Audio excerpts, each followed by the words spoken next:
नमस्कार प्रिय दर्शक बंधु जय जगन्नाथ साई श्रद्धाष्टलोचन नूतन अध्याय ज्योतिर्विद पंडित अजित कुमार दास बोलना आपको स्वागत जनाऊँ। प्रिय दर्शक बंधु आज कार्यक्रम में आम आलोचना करबा एक सुंदर विषय वस्तु से विषय वस्तु नाम हो ना शनि चलन 2026 कौन आपण राशि बा धनु राशि उपरे प्रभाव आसतु जाना। प्रिय दर्शक बंधु आम तो कार्यक्रम निश्चित प्रकार आरंभ करवा कि कार्यक्रम आरंभ करने पूर्व जो मैंने आम वीडियो को देखुंत वीडियो भल लगे लाइक टे करेंगे और अन्य मान नॉलेज में आम वीडियो को शेयर जदि आपण मैंने पर्यटन आम चैनल को सब्सक्राइब करना सब्सक्राइब कर साइट में आसुवा बेल आइकन को दबाई देवे कारण ये ज्योतिष भित्तिक वास्तु भित्तिक और आध्यात्मिक वीडियो जितेबाला आम आम चैनल अपलोड करूँ प्रिय दर्शक बंधु सर्वप्रथमे आप देखिपारे। प्रिय दर्शक बंधु आसतु ए संपूर्ण रूपे आम कार्यक्रम आरंभ जो मानकर धनु राशि धनु लग्न बा नाम अनुसार धनु राशि से दर्शक बंधु मान सर्वप्रथम आम शनि विषय किसी कथा जानिबा तापरे राशि फलाफल जानिबा। प्रिय दर्शक बंधु वैदिक ज्योतिष शास्त्र रे शनि हेउचंती सबुठारु गुरुत्वपूर्ण ग्रह। यह कर्मर दाता एवं न्यायर दाता बा न्यायर ग्रह बोली मना जाए। धीरे धीरे गति करुतिबा शनि प्राय 2.5 वर्ष मध्य गोटे राशि रे गमन समाप्त करे। 2025 मसीह मार्च 29 तारीख रे शनि कुंभ राशि मीन राशि को गमन करथिले एवं एही वर्ष मध्य अर्थात 2026 मसीहा जदि कहिबा 2026 मसीह रे शनि ग्रहर गमन समग्र वर्ष पई मीन राशि रे मध्य रहिबो। 27 जुलाई रे शनि प्रतिगामी गति आरंभ करिबा जहाँ 11 डिसेम्बर पर्यंत जारी रही एवं तापरे यह पुणी थरे प्रत्यक्ष अवस्था रे आसे। शनि विषय रे यह जानिबा गुरुत्वपूर्ण जे शनि एपरि एक ग्रह जहाँ जन्मदाता को कठिन चैलेंज दे जीवन रे श्रृंखलार गुरुत्व शिखाए तांको सेमानकर भूलरू शिखिबा एवं उन्नति करिवार सुजोग दिए एवं तांको आत्मनिरीक्षण करिवार सुजोग दिए। यह जन्मदाता को श्रृंखलित एवं न्यायवादी करिताए।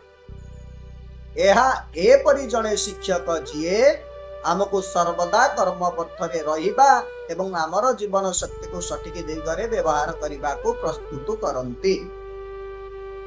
जेपर्यंत जन्मदाता सुधार न आने शनि तांको सुधारिबा को चेष्टा करती। जदि से बारंबार भूल करिबा परे मध्य ताहारू शिखे नाही तेबे शनि तांको दंड होई बा दंडदाता होई दंड दियंती। प्रिय दर्शक शनि धीर गति करुछंती एवं वर्तमान यह अन्य एक धीर गतिशील ग्रह देवगुरु बृहस्पति घरे बा मीन राशि रे गोचर कर। मीन राशि बृहस्पति अधिकार क्षेत्र को आसी थाए एवं एक द्विगुण राशि होइथिबारु मीन राशि रे शनि गोचर अनेक भल एवं खराब घटनार कारण हुई। 2026 मसीह शनि गोचर प्रभाव जो जातक मान को सेमानंकर जदि आमे कहिबा धनुराशि व्यक्ति मान को बा क्यारियर अनेक प्रकार परिवर्तन देखा जो लोक माने निज बा धनुराशि व्यक्ति माने निज क्यारियर स्थिरता अभाव सहित संघर्ष करुछंती सेमानकु आगको बढ़िबा एवं किछि नुआ शिखिबा बुझिबा एवं जानिबार सुजोग मध्य मिलिबा। शनि ग्रह शिक्षा देउछंती जे आपण को दृढ़तार सहित आपणकर लक्ष्य दिगरे काम करबा को पड़िबो कारण आपणकर इच्छा शक्ति जते दृढ़ हेबो आपणकर उद्देश्य हासिल करिबार पथ सेते सहज हे। एई वीडियो रे आपण जानि परिबे जे आपणक राशि अनुसार शनि ग्रह 2026 केउ क्षेत्र रे आपणक जीवन को शुभ किंबा अशुभ भाव रे प्रभावित करबा को चाहूछि। आसंतु प्रिय दर्शक बंधु एबे आमे फलाफल जानि। प्रिय दर्शक बंधु धनु राशि जात व्यक्ति शनि भ्रमण 2026 बहुत गुरुत्वपूर्ण हेब कारण यह आपणकर धैर्यर समय है। शनि आपणक राशि चतुर्थ घरे भ्रमण करिवे यह आपणक कुंडली रे द्वितीय एवं तृतीय घरर कर्ता। चतुर्थ घरे शनि भ्रमण को जदि आमे कहिबा पन्नेति मध्य कहा जाए एपरि परिस्थिति रे खुशी हर्ष पाए एवं जीवन रे सत्य प्रकाशित हुए।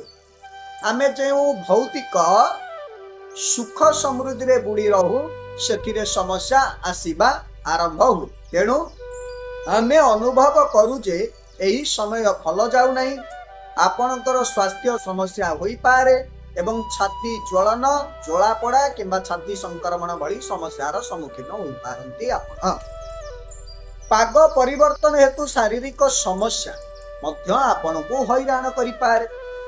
आपण परिवार आवश्यकता प्रति ध्यान देबा एवं सेमानक ऊपर टंका खर्च करिवे। आपण आपणकर किछि संचय एक घर निर्माण एवं मरामती रे खर्च करि पारिबे। आपण को आपणक भाई भौणी मानक समर्थन मध्य मिलिबो। जो मानकर भाई भौणी अछन आपण आपणकर विरोधी मानक विषय अधिक चिंता करिवे, जहा द्वारा आपण एक तिल पहाड़ रु एक पहाड़ तैयारी करि पारिबे। आपण को कर्म क्षेत्र रे कठिन परिश्रम एवं चैलेंज रो सम्मुखीन हेबा पई प्रस्तुति रहिबा को पड़ी।